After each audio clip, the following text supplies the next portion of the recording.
Bulletin में खुशामदीद। सबसे पहले आपको बताएं, जमीयत उलमा इस्लाम मफे ने मुस्लिम लीग नून की सरबराही में बनने वाली हुकूमत का हिस्सा ना बनने और ऑपोजिशन में बैठने का ऐलान कर दिया है। इस्लामाबाद में JUI मरकजी मजलिस आमला इजलास के बाद मौलाना फजल रहमान ने नवाज शरीफ को भी दावत दी कि वो भी उनके साथ ऑपोजिशन में बैठें। पार्लियामेंट अपनी अहमियत खो बैठा है और जमहूरियत अपना मुकदमा हार रहा है। लगता है अब फैसले ऐवान में नहीं मैदान में होंगे। अगर एस्टेब्लिशमेंट समझती है कि इलेक्शन शफाफ हुए हैं तो फिर इसका माना यह है कि फ़ौज का 9 मई का बयानिया दफन हो चुका है। एस्टेब्लिशमेंट सियासत से दस्तबरदार हो जाए, हमारे सर आंखों पे, हमारे सर का ताज। सियासत करेंगे तो जवाब सियासत से देंगे। मरकजी मजलिस आमला ने 8 फरवरी 2024 के इंतखाबी नताइज को मजमूई तौर पर मुस्तरद कर दिया है। मुस्लिम लीग नवाज शरीफ को दावत देता हूँ कि वो आएँ और हम मिलकर अपोजिशन में बैठें। रहनुमा नून लीग ख्वाजा आसिफ ने कहा है कि पीपल्स पार्टी का काबीना में ना बैठना हुकूमत के लिए रिस्क होगा। पीपल्स पार्टी किसी भी वक्त हुकूमत के कदमों तले से कालीन खींच सकेगी। जियो न्यूज़ के प्रोग्राम कैपिटल टॉक में गुफ्तगू करते हुए उन्होंने कहा कि शहबाज शरीफ को वज़ारत उस्मा का उम्मीदवार इसलिए बनाया उन्होंने कि वो दूसरी पार्टी से डील करने का 1.25 साल का तजुर्बा रखते हैं। रहनुमा तहरीक इंसाफ अली मोहम्मद खान ने कहा कि मौलाना फजल रहमान ने धांधली के खिलाफ तहरीक चलाई तो PTI उनका साथ नहीं देगी। पाकिस्तान पीपल्स पार्टी ने फैसला किया कि जी हम जो मुस्लिम लीग नून का वज़ारत उस्मा का उम्मीदवार है उसको सपोर्ट करेंगे, लेकिन कैबिनेट में शामिल नहीं होंगे।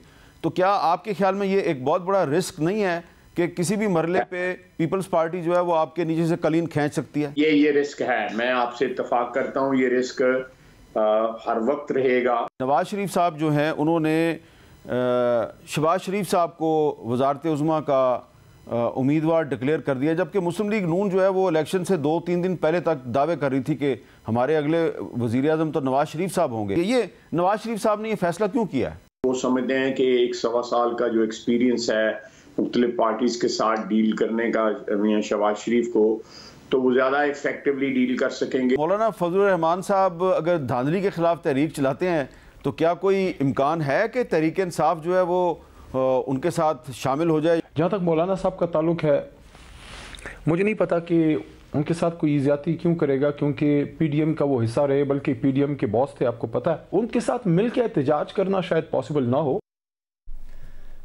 नामजद वज़ीर आला पंजाब मरियम नवाज ने कहा है कि नवाज शरीफ सियासत से किनाराकश नहीं हो रहे, अगले 5 साल भरपूर सियासत करेंगे। एक बयान में मरियम नवाज ने कहा कि नवाज शरीफ के वज़ारत उस्मा का ओहदा कबूल न करने का गलत मतलब लिया जा रहा है। नवाज शरीफ वफाक और पंजाब में अपनी हुकूमतों की सरपरस्ती करेंगे। मरियम नवाज ने कहा कि नवाज शरीफ को पिछली 3 हुकूमतों में अवाम ने वाज़े अक्सरियत दी थी और नवाज शरीफ पहले ही वाज़े कर चुके थे कि वो किसी मखलूत हुकूमत का हिस्सा नहीं बनेंगे।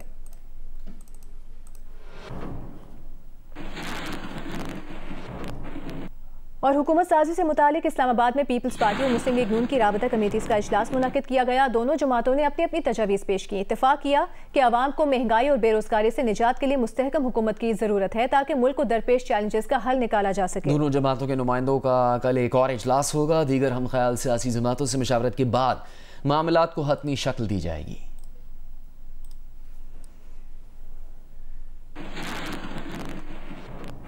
MQM पाकिस्तान के वफ़द ने मर्दान हाउस कराची में ANP के रहनुमाओं से मुलाकात की है। मुलाकात के बाद ANP के रहनुमा शाही सईद ने कहा कि मिलकर साथ चलेंगे, मुल्क की मईशत पर तवज्जो देंगे। MQM पाकिस्तान के सरबरा खालिद मकबूल सिद्दीकी ने कहा हमें इस वक्त एक शराकती जमहूरियत की ज़रूरत है जो आवाम के मसाइल को हल कर सके।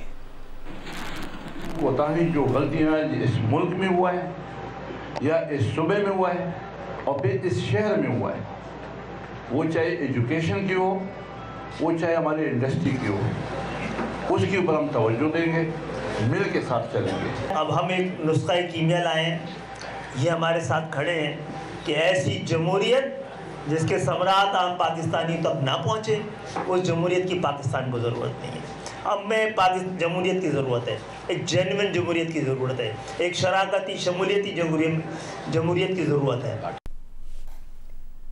रहनुमा पीटीआई शेर अफजल मरवत ने दावा किया है कि साबिक सदर आसिफ अली जरदारी कल रात देर गए तक कुछ लोगों के जरिए पीटीआई से राबता करने की कोशिश करते रहे। आसिफ जरदारी ने पैगाम दिया कि हुकूमत साजी के लिए पीपल्स पार्टी की पहली तरजीह मुस्लिम लीग नून नहीं पीटीआई है। कल रात 11 बजे तक आसिफ जरदारी साहब राब्ते करते रहे मुझसे, दरमियानी लोगों के जरिए। मैं ये राब्ते पार्टी के जो हमारी अवेलेबल क़यादत थी, अलीमा खान साहिबा, शरिया रफीदी साहब, शानदाना गुलजार साहिबा, हम रात को कोई बैठे, इस पर हमने डिस्कशन की। असद कैसर साहब जो हैं वो डी खान गए थे, उन्होंने पीपल पार्टी ने ये इंदिया दिया है कि जो आपकी सीटें हैं वो आप ड्यू प्रोसेस ऑफ लॉ से वापस ले लें, हम इतराज़ नहीं करेंगे, लेकिन हमारी तरजीह नून के बजाय पीटीआई है। खान साहब ने ये दो टोक मौक़िफ़ दिया है कि जिन लोगों ने हमारा मैंडेट चुराया है उनके साथ हुकूमत साजी हम नहीं कर सकते हैं। लेकिन ये जो डेवलपमेंट है, कल खान साहब से मेरी मुलाकात होगी तो मैं ये तमाम हक़ाइक़ उनके नोटिस में लाऊंगा, फिर देखते हैं कि खान साहब क्या फ़ैसला करें। शेर अफजल मरवत के बयान पर रद्द-ए-अमल देते हुए पीपल्स पार्टी के तर्जुमान फैसल करीम कुंडी ने कहा कि अगर पीटीआई को कोई मौक़िफ़ देना है तो किसी संजीदा शख्स को सामने लाए। जियो न्यूज़ से गुफ्तगू में फैसल करीम कुंडी ने कहा कि जब पीटीआई ने बात करने से इनकार कर दिया तो इनसे क्यों बात करेंगे। पीपल्स पार्टी पहले ही वज़ारत उज़्मा के लिए शहबाज शरीफ की हिमायत का ऐलान कर चुकी है। लाहौर में इंसदाद दहशतगर्दी अदालत ने हमाद अजहर, मुराद सईद, हसान न्याजी, जमशेद चीमा, मुसरत चीमा, मियाँ असलम इकबाल और जुबैर न्याजी की जायदाद कुर्क करने का हुक्म दे दिया है। इन 7 इश्तिहारी मुल्ज़िमान पर लाहौर के थाना शादमान को नजर आतिश करने का इल्ज़ाम है। अदालत में पुलिस ने कहा कि तमाम मुल्ज़िमान रूपोश हैं, इनकी जायदादें कुर्क करने का हुक्म दिया जाए।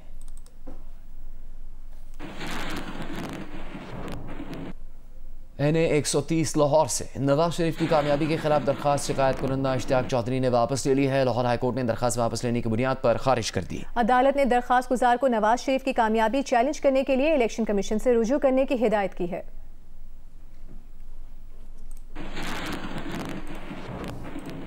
निगरान वज़ीर आला पंजाब मोहसिन नकवी ने PSL 9 के लिए फुल प्रूफ सिक्योरिटी की हिदायत कर दी है। खुसूसी इजलास में उन्होंने कहा कि मैचेस के दौरान मौसर मैनेजमेंट से ट्रैफिक की रवानी बरकरार रखी जाए। IG पंजाब ने इजलास को बताया कि PSL सिक्योरिटी पर 16,000 एहलकार तैनात किए गए हैं।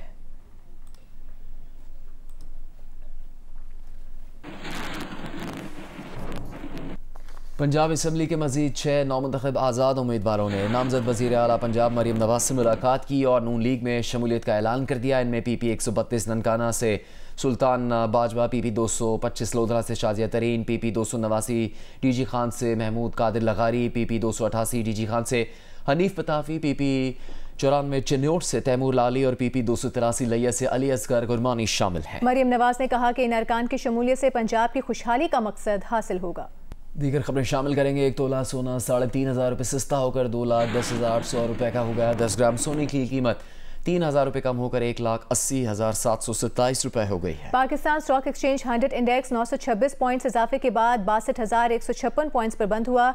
अमरीकी डॉलर ओपन मार्केट में 27 पैसे इजाफे के बाद 281 रुपये 59 पैसे पर बंद हुआ और इंटरबैंक में डॉलर की कीमत किसी तब्दीली के बगैर 279 रुपये 40 पैसे पर बंद हुई। भारतीय वज़ीर आज़म नरेंद्र मोदी ने मुत्तहिदा अरब अमीरात की रियासत अबू धाबी के पहले हिंदू मंदिर का इफ्तिताह कर दिया। तकरीब में अमीरात के वज़ीर शेख अल नहयान बिन मुबारक अल नहयान भी शरीक हुए। इस मौके पर इंडिया और अमीरात के कौमी तराने बजाए गए। मोदी ने भारत से लाया गया दरियाए गंगा और जमुना का पानी मंदिर की आबी गुजरगाह में शामिल किया।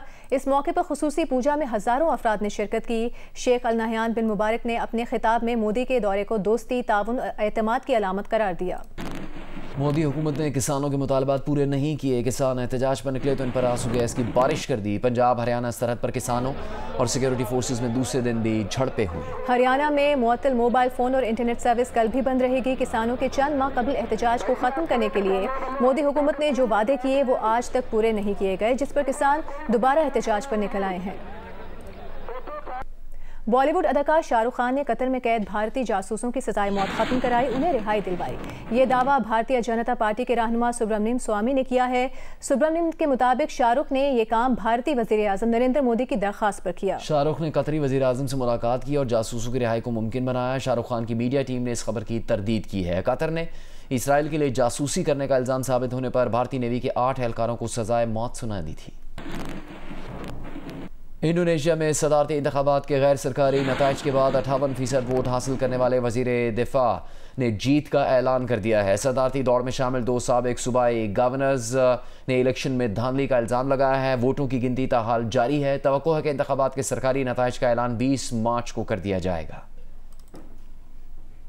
ईरान की मरकजी गैस पाइपलाइन को 2 मकामात पर धमाके से उड़ा दिया गया है। कई ईरानी सूबों में सनतों और दफातर को गैस की फराहमी बंद हो गई है। धमाके के बाद फारस, इस्फहान, चाहार महल और बख्तियारी के सूबों में हाई अलर्ट जारी कर दिया गया है। कौम का कहना है कि धमाकों से कौमी गैस सप्लाई नेटवर्क में खलल नहीं पड़ा है। इसराइली फौज ने जनूबी गजा और रफा में रिहायशी मकामात और अस्पतालों पर हमले करके मजीद 100 से ज़्यादा फ़लस्तीनी शहीद कर दिए हैं। इसराइली हमले के बाद नासर अस्पताल में पनाह लिए हुए बेघर फ़लस्तीनी दोबारा दरबदर हो गए। हिज़्बुल्लाह ने इसराइली फ़ौजी अड्डे पर रॉकेट हमला किया जिससे एक इसराइली हलाक हो गया। इसराइली फ़ौज ने जनूबी लबनान में फ़िज़ाई हमला किया है जिससे एक खातून और 2 बच्चों समेत 4 अफराद शहीद हो गए। निगरान वज़ीर इत्तलात मुर्तज़ा सोलंकी ने कहा है कि कौमी असम्बली का इजलास 29 फरवरी तक किसी भी दिन बुलाया जा सकता है। इजलास की समरी पर दस्तखत उनके होंगे। कानूनी तौर पर जब मुनासिब और ज़रूरी होगा इजलास तलब कर लिया जाएगा। इलेक्शन कमीशन के बाहर मीडिया से गुफ्तगू करते हुए उन्होंने कहा कि इलेक्शन कमीशन को 14 दिन के अंदर हतमी इंतखाबी नताइज जारी करने होते हैं, जबकि सदर मुमलिकत इलेक्शन के बाद 21 दिन के अंदर कौमी असम्बली का इजलास बुला सकते हैं।